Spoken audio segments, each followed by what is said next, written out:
George's work is formidable. It is also formative.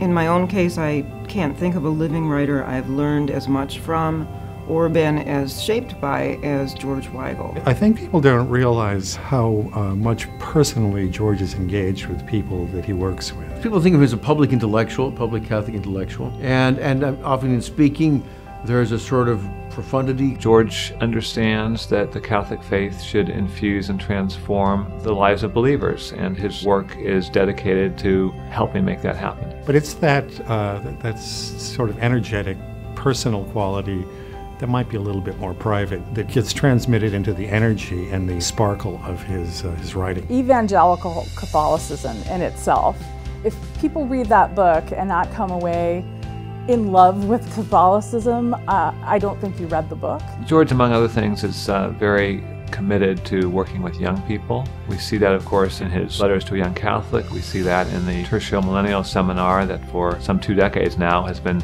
educating young leaders about the Church's social teaching. George's greatest contribution is his biography, Witness to Hope, the biography of John Paul II. And I think that the time he spent with John Paul gave him a great insight into what evangelization was going to be. For millions of people around the world whose experience of the new evangelization is learning, for example, the life story of Blessed Pope John Paul II, George brought them that story in as accessible and yet learned a form as they were ever going to see it. George, I think, seeing the Pope with the world youth thing, seeing the Pope, for example, in audiences with young people, recognized that the way forward in the Church is preparing young people. I don't think any intellectual has been as essential to the new evangelization as George has. So I think that he's planted the seeds of the new evangelization in the minds of these young people through various venues, through the written word as well as through the spoken word. Well, I think a central message of George's understanding of the new evangelization is that the Catholic faith remains alive and vital and critical in this age,